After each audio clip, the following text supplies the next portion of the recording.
উচ্চ মাধ্যমিক পরীক্ষার্থীদের মনোবল বাড়াতে হালিশহর রামপ্রসাদ স্কুল পরিদর্শনে এলেন বিধায়ক সুবোধ অধিকারী ও হালিশহর পৌরসভার চেয়ারম্যান শুভঙ্কর ঘোষ।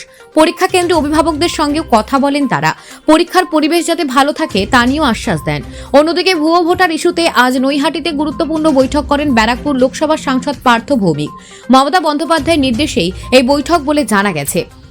সেখানে 7টি বিধানসভার বিধায়ক ও চেয়ারম্যানরা উপস্থিত ছিলেন। বৈঠকে ছিলেন বিধায়ক সুবোধ অধিকারী, সোমনাথ শ্যাম, রফিকুর রহমান সহ চেয়ারম্যান কমল অধিকারী, শুভঙ্কর ঘোষ এবং অন্যান্য পৌর প্রধানরা। ভুয়ো ভোটার রুখতে কি পদক্ষেপ নেওয়া হবে তা নিয়ে আলোচনা হয়েছে বৈঠকে। প্রশাসনিক স্তরে কড়া নজরদারির বার্তা দেওয়া হয়েছে বলে সূত্রের খবর। Bureau report, news prime Times. আমাদের দিশপুর বিধানসভায় মাধ্যমিক পরীক্ষায় সারা দিশপুরে 2 পৌরসভার চেয়ারম্যান কমল অধিকারী, শুভঙ্কর ঘোষ, তাদের ব্যবস্থা নেওয়া বিভিন্ন জায়গায় আমরা গার্জেন যারা রয়েছেন, পরীক্ষার্থী গার্জেন, তাদের একটা সেন্টারের ব্যবস্থা করেছি। তাদের যেন কোনো রকম অসুবিধা না হয়। কারো যদি পেন ডাকে, কোনো রেজার ডাকে ভুলে যায়, বা তাদের জলের ব্যবস্থা হলো, বা কারো শরীরে যদি অসুস্থ হলো, কোনো মেডিকেল হলো, সেগুলো ব্যবস্থা 2 পৌরসভার তরফ থেকে আমরা করেছি। আমার 2 পৌরসভার তরফ থেকে আমার 2 চেয়ারম্যানের অভিনন্দন, শুভেচ্ছা রইল। কাউন্সিলরদেরও রইল, তারা রয়েছেন।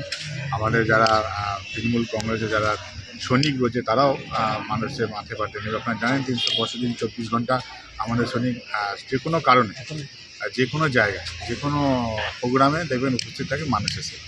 দাদা, এই যে প্রথম পরীক্ষা দিনে, উচ্চ মাধ্যমিক পরীক্ষা দিনে যারা এসএফআই, যারা ধর্মঘট ডেকে তারা একটা বানচাল করার চেষ্টা করেছিলেন উচ্চ মাধ্যমিক পরীক্ষাটা। আমার কথা হচ্ছে কি, অ্যাকচুয়ালি ওরা তো মুছে গেছে, বা মুছে যাওয়ার জিনিস ওঠার চেষ্টা করছে। মানুষ ওদেরকে সরিয়ে দিয়েছে। এইসব নোংরামি মানুষ পছন্দ করে না, আপনারা সকলেই জানেন।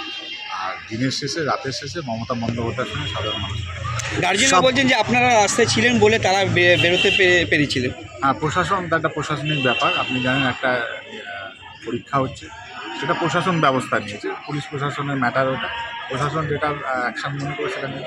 সব রকম সহযোগিতা দিতে প্রস্তুত দুই পৌরসভা দেখা যাচ্ছে এবং সব রকমভাবে পাশে রয়েছে, কি বলবেন? না, আমার ভালো লাগে, সবাই একসঙ্গে মিলে আমরা একটি মিলে কাজ করছি। আর মানুষের সেবাটাই তো আমাদের। যারা পরীক্ষার্থীরা রয়েছেন তাদের উদ্দেশ্যে কি বলবেন? অভিনন্দন, শুভেচ্ছা। তাদের অনেক পরীক্ষা ভালো হোক, ভালো কাটুক। আর মা বাবা, গার্জিয়ানরা যারা সারা বছর পরিশ্রম করে, আর যারা পরীক্ষা দিচ্ছে তারাও পড়াশোনা পরিশ্রম করে। আমি নিশ্চয়ই আশাবাদী তারা আরও ভালো রেজাল্ট করুক, তারা বাংলার নাম বা দেশের নাম উজ্জ্বল করুক। অভিভাবকদের অসুবিধা হচ্ছে কিনা কথা বলছেন, কি বলবেন? মাননীয় মুখ্যমন্ত্রী কাজটা আমাদের শিখিয়েছেন এবং বিধায়ক সাহেবের উদ্যোগ যেরকম নির্দেশ দিচ্ছে সে কাজটা আমরা করছি। কীভাবে ভুয়ো ভোটার চিহ্নিত করতে পারবো, কীভাবে তাদের আইডেন্টিফাই করতে পারবো, সেই সব নিয়ে আমাদের একটা প্রশিক্ষণ শিবির ছিল, সেটা আমরা করলাম 7টা বিধানসভার যারা মূলত ভোটার লিস্টের কাজ করে তাদের সবাইকে নিয়ে। অলরেডি শুরু হয়ে গেছে। আমাদের এখানে যেদিন মমতা ব্যানার্জি নেতাজি ইন্ডোর স্টেডিয়ামে ঘোষণা করেছেন, আমাদের নেতা সাংসদ অভিষেক বন্দ্যোপাধ্যায় ঘোষণা করেছেন, তার পরের দিন থেকেই সারা ব্যারাকপুর জুড়ে ভোটার লিস্টের আরও ভালো করে স্ক্রুটিনির কাজ শুরু হয়ে গেছে। স্ক্রুটিনির পদ্ধতিটা কি? না, ডোর টু ডোর যাওয়া, দেখা যে যার নাম ভোটে আছে সে আদৌ আছে কি না। কারণ এরকম প্রচুর নাম পাওয়া যাচ্ছে যে এখানেও নাম আছে, বাইরেও নাম আছে। আমরা সেগুলো অনেক জায়গা আছে, হরিয়ানা আছে, পাঞ্জাব আছে, রাজস্থান আছে, বিহার আছে, ইউপি আছে, অনেক রাজ্য আছে, মেঘালয় আছে। ব্যারাকপুর লোকসভার মধ্যেই তো বলছি, পাওয়া যাচ্ছে। আমরা সেই নামগুলো তালিকা করে যথাসময় নির্বাচন কমিশনে জমা করে দেবো। বিজেপি থেকে বলা হচ্ছে যে হিন্দু ভোটে মানে হিন্দিভাষী ভোটে ভাঙন ধরাবার জন্য এই চক্রান্ত আপনার। না, আমার আপনার যে পদক্ষেপ, হিন্দিভাষী মানুষেরা মমতা ব্যানার্জির সাথে আছেন। 21-এর নির্বাচনের ফলাফলে দেখে নেবেন। হিন্দিভাষী মানুষেরা মমতা ব্যানার্জির জন্য এই কারণেই 21-এর নির্বাচনের ফলাফলে দেখে নেবেন। হিন্দিভাষী অঞ্চলগুলোতে তৃণমূল জিতেছে। হিন্দিভাষী মানুষেরা যদি তৃণমূলের সাথে না থাকতো তাহলে হিন্দিভাষী অঞ্চলে তৃণমূলের বিধায়ক হতো না। এক। দ্বিতীয় হচ্ছে, হিন্দিভাষী লোকেরা জানে মমতা ব্যানার্জি ছট পুজোয় 2 দিন ছুটি দেয়, আর নরেন্দ্র মোদীর গুজরাটে একদিনও ছুটি হয় না। অতএব হিন্দিভাষীকে কারা সম্মান করে আর কারা করে না, হিন্দিভাষী মানুষেরা জানে। সুকান্ত মজুমদার কিংবা শুভেন্দু অধিকারী, তাদের নজর এখন ব্যারাকপুর নিয়েই, তাদের বক্তব্যের মধ্যে ব্যারাকপুর নিয়ে, ভোটার নিয়ে তাদের বারবার বক্তব্য শোনা যাচ্ছে। ও খুব ভালো, ওরা ব্যারাকপুর নিয়েই থাকুক, যাতে আমরা 275টা আসন বিধানসভায় পেতে পারি। কেন? ভালো তো, এইটুকু জায়গার মধ্যে থাকুক। বাদবাকি 294 থেকে 7 বাদ গেলে 287তে আমরা ঘুরে বেড়াবো। ওরা তো যাবে না, ব্যারাকপুর নিয়েই থাকবে। আর এই 7টাই আমি লড়ে নিতে পারবো। আপনারা যেসব জায়গায় 6টা-7টা জায়গায় যেসব কটা জায়গায় আপনারা করেছেন, তার মধ্যে হচ্ছে আসানসোল, ব্যারাকপুর, দুর্গাপুর। না, এরকম কোনো নির্দিষ্ট জায়গা নেই, এটা আপনাদের কল্পনা প্রসূত। ধরুন একটা পোটেনশিয়াল তালিকা ছিল, সেখানে দেখা যাচ্ছে বীজপুর, নৈহাটি বেশ কিছু বুথে হিন্দিভাষী এরিয়াতে আপনারা মেনশন করেছেন 76, 83 বীজপুরের হলো 87, 92, 94। না না, এরমভাবে কেউ করতে পারে, আমি বলতে পারবো না। আমাদের এরম নেই, আমরা সব বুথে করছি। আপনি যে কোনো বুথে যাবেন, গিয়ে দেখবেন স্কুটিনি হচ্ছে। দাদা, এটা হলো এতদিন পর কেন এই কাজ হলো? আপনাদের তো সরকার ছিল 10 বছর, 11 বছর, এখন 13 বছর। না না, এটা তো চিফ ইলেকশন এজেন্ট, সেটা দিল্লি দ্বারা পরিচালিত হয়। এটা তাদের উপরে তাদের উপরে নির্ভর করে, এটা রাজ্য নির্বাচন কমিশনের উপর নির্ভর করে। এখানে তো এআরও থাকে, তো এখানকার ডিএম, এসডিও, বিডিও এরা কি করে? ফাইনাল তালিকাটা তো সেন্ট্রাল নির্বাচন চিফ ইলেকশন যিনি অফিসার তিনি অ্যানাউন্স করেন। অতএব তখন এই আর ওদের কিছু করার থাকে না।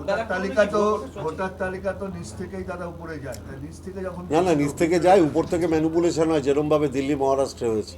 বিজেপি বাইরে থেকে ভোটার নিয়ে তালিকায় ওখানে সব নাম ঢুকিয়ে দিয়েছে। তারা সাংগঠনিকভাবে তার বিরোধিতা করতে পারেনি, এই জন্য মহারাষ্ট্র, দিল্লিতে বিরোধীরা হেরেছে। বাংলায় ওটা হবে না। আমরা প্রথম থেকেই সতর্ক, এবং ডোর টু ডোর স্কুটিনি হবে 294টা বিধানসভা। ভুয়ো ভোটার নিয়ে বিজেপি আদালতে যাচ্ছে, কি বলবেন? হ্যাঁ, ব্যারাকপুরে 40 থেকে 42 লক্ষ ভুয়ো ভোটার আছে। ব্যারাকপুরে কেন, রাজ্যে? আমি তো তাই ভাবছি যে অত ভোটার আছে কিনা সন্দেহ। হ্যাঁ, ভুয়ো ভোটার আছে, হ্যাঁ। কিন্তু সেগুলো আইডেন্টিফাই করা যাচ্ছে না। না না, সেটা তো আমরা নেমেছি বুথে, আমরা ঠিক বার করতে পারবো। আমরা যদি সঠিক মতো আমাদের সব ছেলেরা পরিশ্রম করতে পারে, আমরা বার করে নেব। বিজেপির পক্ষ থেকে আদালতে যাচ্ছে ভুয়ো ভোটার নিয়ে। যেতে পারে, ওরা তো আদালত ছাড়া নেই, টিভিতে আছে আর আদালতে আছে, আর আপনাদের কিছু গণমাধ্যমে আছে। ওই বিজেপি, বাদবাকি জায়গায় তো নেই, মানুষের সাথে নেই। ব্যারাকপুরে কি পেয়েছেন দাদা ভুয়ো ভোটার? না না, শুরু হয়ে গেছে, বেরিয়ে গেছে অলরেডি, অনেক নাম বেরোচ্ছে। আমরা একবারে তালিকা করে বাংলার মাননীয় মুখ্যমন্ত্রী মমতা ব্যানার্জির কাছে জমা দেব, আমাদের সভাপতি সুব্রত বক্সির কাছে জমা দেব, আমাদের সাধারণ সম্পাদক অভিষেক ব্যানার্জির কাছে জমা দেব। কত হতে পারে দাদা ভুয়ো ভোটার? না না, আমি পুরোটা না হলে আন্দাজ এগুলো বলা ঠিক না। আমি তো বিজেপির নেতা না, যা ইচ্ছা তাই মনে হলো বলে দিলাম। হ্যাঁ হ্যাঁ হ্যাঁ, মানে আমরা লিস্ট তৈরি করছি, কোথায় বলবো না। আমাদের সারা ব্যারাকপুর লোকসভা জুড়ে সব জায়গা থেকেই বেরোচ্ছে, আস্তে আস্তে আরো যত দিন যাবে বেরোবে। পদ্ধতি কোনো ত্রুটি নাকি ইচ্ছা কি? না না না, ঢুকিয়ে রাখা হয়েছিল। ধরুন, এরকম অনেকগুলো কারণ আছে, রিজিন আছে। ব্যারাকপুরের বলে না, এইসব জায়গায় রিজিন আছে। কেউ এখানকার লোক বাইরে কাজ করে, এসব ব্যাপার পদ্ধতিগত ব্যাপার আছে, ওগুলো আমরা দেখে নিয়েছি। আমরা দেখুন, আমি ওরমভাবে বলবো না। ভুয়ো ভোটার মানে ভুয়ো ভোটার, তার কোনো রাজনৈতিক পরিচয় আছে কি না জানি না। আমার উদ্দেশ্য হচ্ছে ভুয়ো ভোটার থাকবে না, সেরকম ভোটার লিস্ট হওয়া। কে বলছে? কোন বিজেপি? বিজেপির মানে অনেকগুলো বিজেপি আছে তো, কোন বিজেপি? বিজেপির রাজ্য মানে নেতৃত্ব যারা কে? বলছে, কোন শুভেন্দু বিজেপি? অধিকারী, সুকান্ত মজুমদার। ওরা দুজনে এক কথা বলে না, আলাদা আলাদা বলে। এখন এটা কে বলেছে? শুভেন্দু আর সুকান্ত বাবু এক কথা বলে না, এ যা বলে ও তার উল্টোটা বলে। এখন কোন বিজেপি নেতা বলেছে বললে উত্তর দেওয়া সুবিধা। শুভেন্দু অধিকারী বলেছে যেটা যে লক্ষ লক্ষ ভুয়ো ভোটার ভরে গেছে, সঠিক সংখ্যা কি সেটা? এটাই উনি সঠিক বলছেন, লক্ষ লক্ষ কোথায়? ভুয়ো ভোটার। হ্যাঁ, সেটা আমরা নন্দীগ্রামে ভালো করে স্কুটিনি করছি।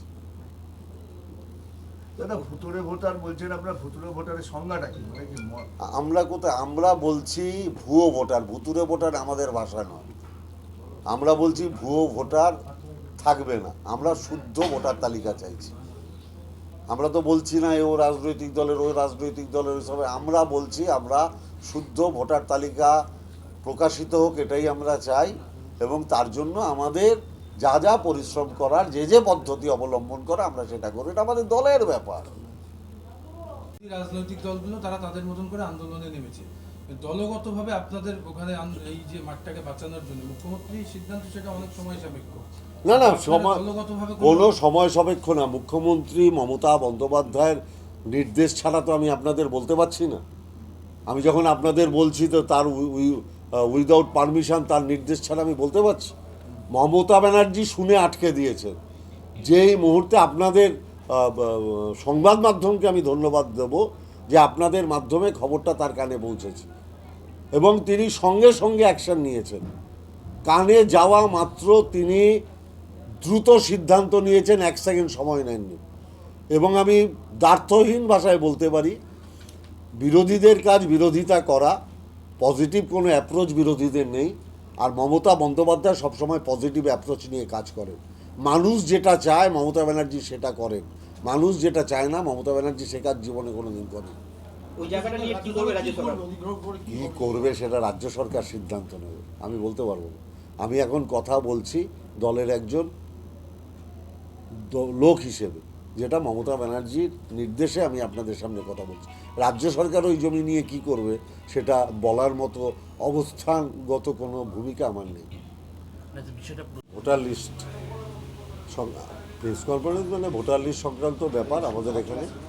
আর দ্বিতীয় নম্বর একটা কথা আমি আপনাদের জানাতে চাই, দাদা সাইড দিয়ে সামনে আসো, সামনে আসো। আমি ভোটার লিস্টটা পরে বলছি।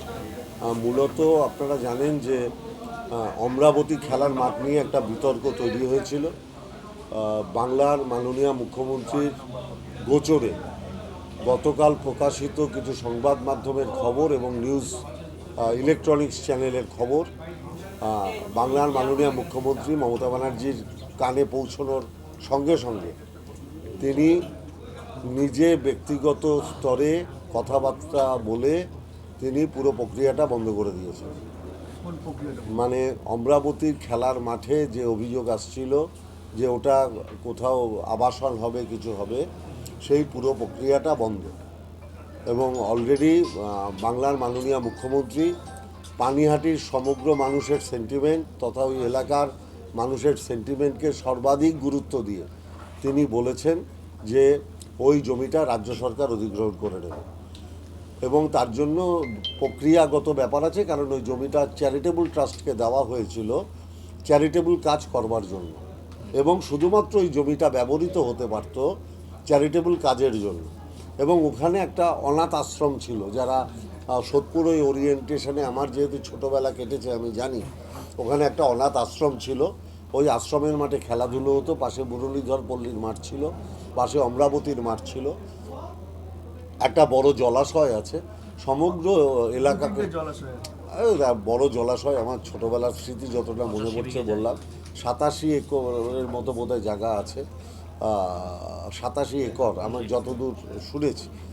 পুরো প্রক্রিয়া বাংলার মাননীয় মুখ্যমন্ত্রী মমতা বন্দ্যোপাধ্যায় তিনি নিজে মানুষের সেন্টিমেন্টের কথা জানতে পেরে উদ্যোগ নিয়েছেন, এবং আমার ধারণা প্রশাসনিক অর্ডার ইতিমধ্যে হয়ে গেছে যে ওই মাঠ সরকার, রাজ্য সরকার তারা ওটাকে ভেস্টেড ল্যান্ড করার জন্য হয়তো তার প্রক্রিয়া শুরু করবে। তারপরে ভেস্টেড ল্যান্ড হয়ে গেলে স্বাভাবিকভাবেই ওটা সরকারের জমি হবে। দাদা ওটা হাইকোর্টে মামলা চলছে, এই মামলা চলাকালীন কিভাবে? না মামলা তো যেটা চলছে সেটা অন্য সাবজেক্টের উপর, এই সাবজেক্টের উপরে না। এই জমিটা চ্যারিটেবল ট্রাস্টকে দেওয়াই হয়েছিল যাতে ওখানে চ্যারিটেবল কাজ হয়। এর আগে বিগত যখন বাম পৌরসভা ছিল তখনও তার যে পৌরপ্রধান তিনিও একটা লিখিত অর্ডার করেছিলেন যে এই জমিকে অন্য কাজে ব্যবহার করতে পারবে না।